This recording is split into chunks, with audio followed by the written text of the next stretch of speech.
Hello friends, welcome to NC entry. मैं हूँ आपकी फ्रेंड सुब्रा और आप सबका बहुत बहुत स्वागत है।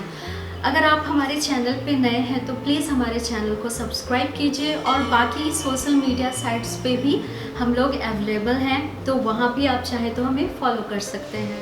और एनसी एंट्री को ज़्यादा से ज़्यादा सपोर्ट कीजिए और ज़्यादा से ज़्यादा इससे शेयर कीजिए ताकि इस ज्ञान को लोगों तक विस्तार किया जाए।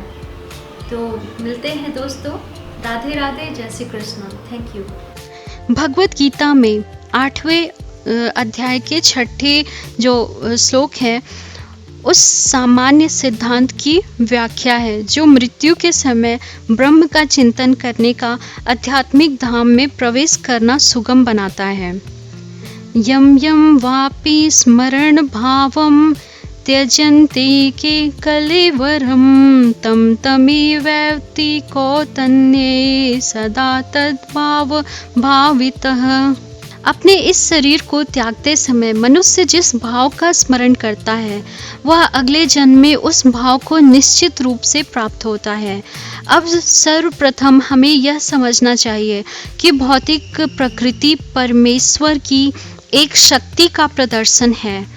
विष्णु पुराण में 6ठे और 7वें श्लोक और अध्याय में भगवान की समग्र शक्तियों का वर्णन हुआ है। विष्णु शक्ति परा प्रोक्ता क्षेत्र ज्ञाख्या तथा परा अविधा कर्म संज्ञान्या तृतीया शक्तिरिष्टते। परमेश्वर की शक्तियाँ विविध तथा असंख्य हैं और वे हमारी बुद्धि के परे हैं, लेकिन बड़े बड़े विद्वान मनुष्यों या मुक्त आत्माओं ने इन शक्तियों का अध्ययन करके इन्हें 3 भागों में बांटा है। सारी शक्तियाँ विष्णु शक्ति हैं, अर्थात जो भगवान विष्णु की विभिन्न शक्तियाँ हैं। पहली शक्ति परा या आध्यात्मिक है। जीव भी परा शक्ति है, जैसे कि पहले कहा जा चुका है। अन्य शक्तियाँ या भौतिक शक्तियाँ तामसी हैं। मृत्यु के समय हम या तो इस संसार की अपरा शक्ति में रहते हैं या फिर आध्यात्मिक जगत की शक्ति में चले जाते हैं। अतएव भगवत गीता के 8वें और 6ठे अध्याय में कहा गया है, यम यम वापि स्मरण भावम त्यजन्ते कलेवरम तम तमेवैति कौन्तेय सदा तद्भाव भावितः। अपने इस शरीर को त्यागते समय मनुष्य जिस भाव का स्मरण करता है वह अगले जन्म में उस भाव को निश्चित रूप से प्राप्त होता है। जीवन में हम यह या तो भौतिक या आध्यात्मिक शक्ति के विषय में सोचने की आदि हैं। हम अपने विचारों को भौतिक शक्ति से आध्यात्मिक शक्ति में किस प्रकार ले जा सकते हैं, ऐसा बहुत से साहित्य हैं तथा समाचार पत्र पत्रिकाएं उपन्यास आदि जो हमारे विचारों को भौतिक शक्ति से भर देते हैं। इस समय हमें ऐसे साहित्य में लगे अपने चिंतन को वैदिक साहित्य की ओर मोड़ना है। अतः महर्षियों ने अनेक वैदिक ग्रंथों को लिखा है तथा पुराणों के बारे में बात की है। ये पुराण काल्पनिक नहीं है अपितु ऐतिहासिक लेख है। चैतन्य चरितामृत में उसके मध्य के 20वें खंड में निम्नलिखित कथन है, मया मुग्ध जीवेर नाही स्वतः कृष्ण ज्ञान जीवेर कृपया कैला कृष्ण वेद पुराण। भूलक्कर जीवों या बद्ध जीवों ने परमेश्वर के साथ अपने संबंध को भुला दिया है और वे सब भौतिक कार्यों के विषय में सोचने में मग्न रहते हैं। इनकी चिंतन शक्ति को आध्यात्मिक आकाश की ओर मोड़ने के लिए ही कृष्ण द्वैपायन व्यास ने प्रचुर वैदिक साहित्य प्रदान किया है। सर्वप्रथम उन्होंने वेद के 4 भाग किए, फिर उन्होंने उनकी व्याख्या पुराणों में की और अल्पज्ञों के लिए उन्होंने महाभारत की रचना की। महाभारत में ही भगवत गीता दी गई है। तत्पश्चात वैदिक साहित्य का सारा जो वेदांत है और सूत्र में दिया गया है, और भावी पथ प्रदर्शन के लिए उन्होंने वेदांत सूत्र का सहज भाष्य भी दिया है, जो श्रीमद् भागवतम कहलाता है। हमें इस वैदिक ग्रंथों के अध्ययन में अपना चित्त लगा लेना चाहिए। जिस प्रकार भौतिकवादी लोग नाना प्रकार के समाचार पत्र, पत्रिकाएं तथा अन्य सांसारिक साहित्य को पढ़ने में ध्यान लगाते हैं, उसी तरह हमें भी व्यासदेव द्वारा प्रदान साहित्य के अध्ययन में ध्यान लगाना चाहिए। इस प्रकार हम मृत्यु के समय परमेश्वर का स्मरण कर सकेंगे। भगवान द्वारा सुझाया गया यही एकमात्र उपाय है और वे इस फल को गारंटी देते हैं, इसमें कोई संदेह नहीं है। तस्मात् सर्वेषु कालेषु मामनुस्मरण युध्य च मयार्पित मनोबुद्धिर्मावेश्य संशयः। इसलिए हे अर्जुन, तुम कृष्ण के रूप में मेरा सदैव चिंतन करो और साथ ही अपने युद्ध कर्म करते रहो। अपने कर्मों को मुझे अर्पित करके तथा अपने मन एवं बुद्धि को मुझ पर स्थिर करके तुम मुझे निश्चित रूप से प्राप्त करोगे। वे अर्जुन से उसके कर्म, वृत्ति, पेशा को त्याग कर केवल अपना स्मरण करने के लिए नहीं कहते हैं। भगवान कभी भी कोई अव्यवहारिक बात का परामर्श नहीं देते हैं। इस तरह इस जगत में शरीर के पालन हेतु मनुष्य को कर्म करना होता है। कर्म के अनुसार मानव समाज 4 वर्णों में विभाजित है: ब्राह्मण, क्षत्रिय, वैश्य और शूद्र। ब्राह्मण अथवा बुद्धिमान वर्ग एक प्रकार से कार्य करता है, क्षत्रिय या प्रशासक वर्ग दूसरी तरह से कार्य करता है। इसी प्रकार वर्णिक वर्ग तथा श्रमिक वर्ग भी अपने अपने कर्तव्यों का पालन करते हैं।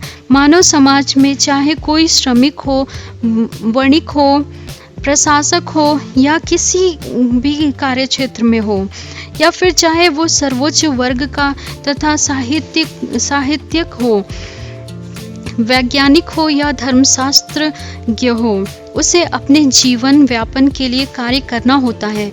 अतएव भगवान अर्जुन से कहते हैं कि उसे अपने वृत्ति का त्याग नहीं करना, अपितु वृत्ति में लगे रहकर श्री कृष्ण का स्मरण करना है। मामनुस्मरण, यदि वह जीवन संघर्ष करते हुए कृष्ण का स्मरण करने का अभ्यास नहीं करता तो वह मृत्यु के समय कृष्ण को स्मरण नहीं कर सकेगा। भगवान चैतन्य भी यही परामर्श देते हैं। उनका कहना है, कीर्तनीय सदा हरि। मनुष्य को चाहिए कि भगवान के नामों का सदैव उच्चारण करने का अभ्यास करे। भगवान का नाम तथा भगवान अभिन्न है, इसलिए अर्जुन को भगवान की शिक्षा की मेरा स्मरण करो तथा भगवान चैतन्य का यह आदेश कि भगवान कृष्ण के नामों का निरंतर कीर्तन करो एक ही है। इसमें कोई अंतर नहीं है, क्योंकि कृष्ण तथा कृष्ण के नाम में कोई अंतर ही नहीं है। चरम दशा में नाम तथा नामी के कोई अंतर नहीं होते हैं। अतएव हमें अपनी दिनचर्या को इस प्रकार ढालना होगा कि हम सदैव भगवान के नामों का जप करते हुए 24 घंटे उनका स्मरण करते रहें कर सकें। इसी प्रकार हमें परम प्रेमी श्री कृष्ण को सदैव स्मरण करना चाहिए और साथ ही अपने भौतिक या सांसारिक कार्यों को सुचारू रूप से करते रहना चाहिए। इसके लिए प्रेम की प्रगाढ़ भावना चाहिए। यदि हमें परमेश्वर के लिए प्रगाढ़ प्रेम हो तो हम अपना कर्म करते हुए उनका स्मरण भी कर सकेंगे, लेकिन हमें उस प्रेम भाव को उत्पन्न करना होगा। उदाहरणार्थ, अर्जुन सदैव कृष्ण का चिंतन करता था।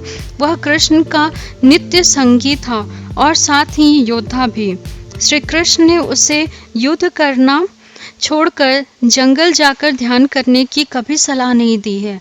जब भगवान कृष्ण अर्जुन को योग पद्धति बताते हैं तो अर्जुन कहता है कि इस पद्धति का अभ्यास कर सकना उसके लिए संभव नहीं है। तो दोस्तों, हम लोग मिलते हैं अगले वीडियो में। तब तक के लिए आप हमारे चैनल से बने रहिए, जुड़े रहिए, सब्सक्राइब कीजिए, ज़्यादा से ज़्यादा शेयर कीजिए। राधे राधे दोस्तों, जय श्री कृष्ण। नमामीश्वरं सच्चिदानन्दरूपं लसत्कुण्डलं गोकुले भ्राजमानं। नमामीश्वरं सच्चिदानन्दरूपं लसत्कुण्डलं गोकुले भ्राजमानं। यशोदावियोलोकलादवमानं परामृष्टमत्यान्त ततो दत्य गोप्या रुदन्तं मुहुर्नेत्रं युग्मं मृजन्तं कराम्भोजयुग्मेन सान्तकनेत्रम्। रुदन्तं मुहुर्नेत्रं युग्मं मृजन्तं कराम्भोजयुग्मेन शान्तकनेत्रम्। मुहुश्वासकम्पत्रिरेखाङ्ककण्ठ स्थितिग्रतदामोदरं भक्तिबद्धम् इति दृष्टस्वलीलाभिरन्दनकुण्डे स्वघोषं निरञ्चातमुख्यामयन्तम्। तदीयेषितज्ञेषु भक्तेर्चित्तत्वं पुनः प्रेमस्तत्त्वं शान्तवृत्ते। वरं देवमोक्षं न मोक्षावधिं वा न चान्यं वृणेऽहं वर्षादपिहा। वरं देवमोक्षानां मोक्षावधिं वा न चान्यं वृणेऽहं च वसादपिहा।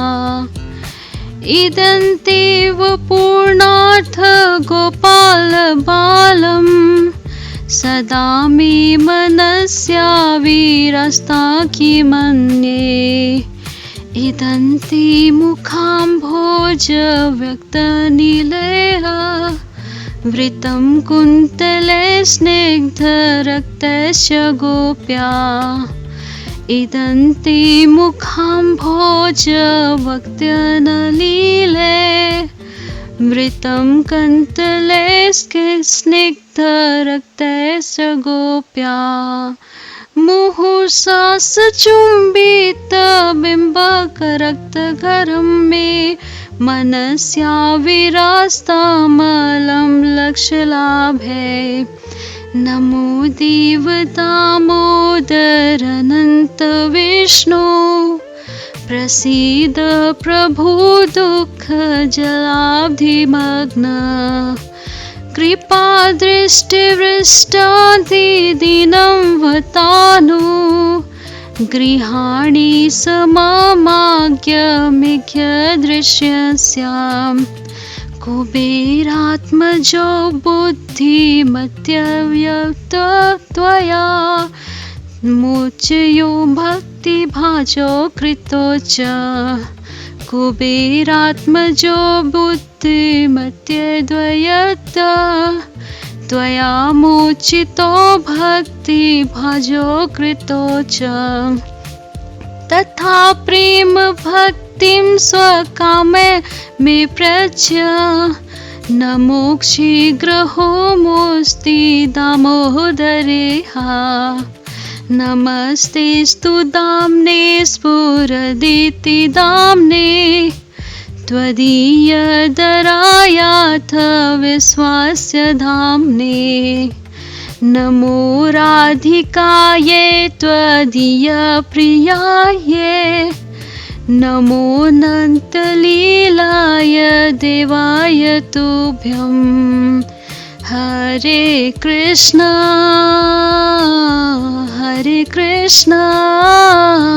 हरे रामा हरे हरे।